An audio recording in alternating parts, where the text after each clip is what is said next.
नमस्कार, मैं हूं खुर्रम रामी और संवाद लाइव में आपका स्वागत है। लोकसभा चुनाव 2024 कांग्रेस अपना मैनिफेस्टो जारी करती है और तुरंत उस पर रिएक्शन आता है पीएम मोदी का। वो कहते हैं कि ये घोषणा पत्र मुस्लिम लीग की लेंथ और लाइन पर बनाया गया है, यानी कि इससे मुस्लिम लीग की झलक मिलती है। वही मुस्लिम लीग जिसने देश का बंटवारा किया है, जिन्ना वाली पार्टी। बात आगे बढ़ी, पहला चरण खत्म हुआ, दूसरा चरण अभी शुरू भी नहीं हो पाया है, पोलिंग नहीं हो पाई है और मंगलसूत्र तक बात पहुंच गई है। सुनिए सबसे पहले हमारे आपके प्रधानमंत्री नरेंद्र मोदी ने क्या कहा मंगलसूत्र को लेकर। कि देश की संपत्ति पर पहला अधिकार मुसलमानों का है। इसका मतलब ये संपत्ति इकट्ठी करके किसको बांटेंगे? जिनके ज्यादा बच्चे हैं उनको बांटेंगे। घुसपैठियों को बांटेंगे। क्या आपकी मेहनत की कमाई का पैसा घुसपैठियों को दिया जाएगा? आपको मंजूर है ये कांग्रेस का मैनिफेस्टो कह रहा है कि वो माताओं बहनों का सोने का हिसाब करेंगे, उसकी जड़ती करेंगे, जानकारी लेंगे और फिर उस संपत्ति को बांट देंगे। और उनको बांटेंगे जिनको मनमोहन सिंह जी की सरकार ने कहा था कि संपत्ति पर पहला अधिकार मुसलमानों का है।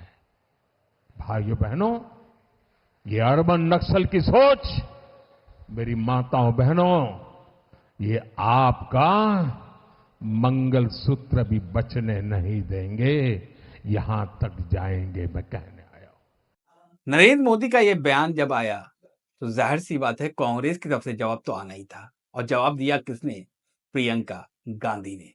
उन्होंने कहा कि नरेंद्र मोदी को नहीं मालूम मंगलसूत्र की कीमत क्या होती है, उनको नहीं मालूम कि मंगलसूत्र की अहमियत क्या होती है। उन्होंने ये भी कहा कि सोना मेरी दादी ने रखा, इंदिरा गांधी ने रखा जंग के दौरान। उन्होंने बताया किस तरीके से उनकी मां सोनिया गांधी ने अपना मंगलसूत्र इस देश के लिए कुर्बान किया। उन्होंने ये भी कहा कि अगर इतनी पता होता नरेंद्र मोदी को तो ऐसी बातें नहीं बोलते। उन्होंने ये भी कहा कि बहकी बहकी बातें हैं और ऐसी बातें नहीं होनी चाहिए। तो क्या कुछ कहा प्रियंका गांधी ने, ये भी सुन लीजिए।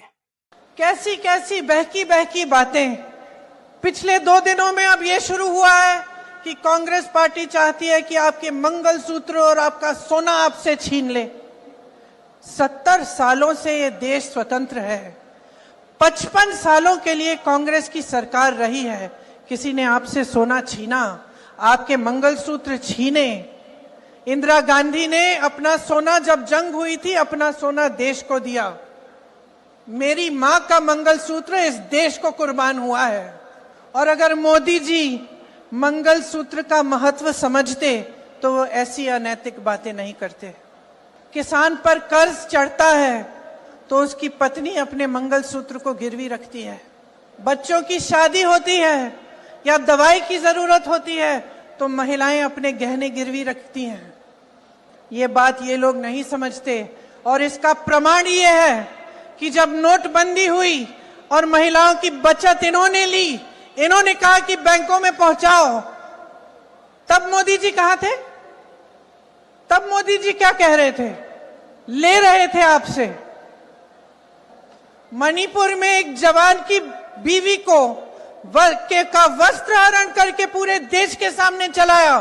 मोदी जी चुप थे, कुछ नहीं बोले। उसके मंगलसूत्र के बारे में नहीं सोचा उन्होंने। जब देश में उन्होंने कहा कि कल से लॉकडाउन हो जाएगा और सारे मजदूर पूरे देश भर से, बेंगलोर से भी, यूपी, बिहार, अलग अलग जगहों में पैदल निकले क्योंकि इन्होंने ट्रेनें बंद कर दी, बस बंद कर दी। तब जब खाना नहीं मिल रहा था शहरों में, जब कोई चारा नहीं था, तो महिलाओं ने अपने गहने, अपनी बचत गिरवी रखी। तब मोदी जी कहां थे? किसान आंदोलन हुआ, 600 किसान शहीद हुए। उनकी विधवाओं के मंगलसूत्र के बारे में सोचा मोदी जी ने? पलक नहीं झपकाई उन्होंने। और आज चुनाव के लिए, वोटों के लिए महिलाओं को ऐसी बातें कर रहे हैं, डरा रहे हैं ताकि डर के वो वोट दें। शर्म आनी चाहिए उनको, शर्म आनी चाहिए। तो दोनों के बयान आपने सुने। अब आप ही तय करिए कि कौन मर्यादा के नियमों के अनुपालन कर रहा था, कौन जो बयान दे रहा था उसका राजनीतिक अर्थ निकाल रहा था और उसको किस तरीके से परोसा गया। लेकिन अब ये तय करना है कांग्रेस पार्टी को कि जो बात उसने मैनिफेस्टो में कही है वो बात आम जनता तक पहुंचाए, बार-बार पहुंचाए, क्योंकि ऐसी बातें होती रहेगी और इस तरीके का वार और प्रतिवार चलता रहेगा।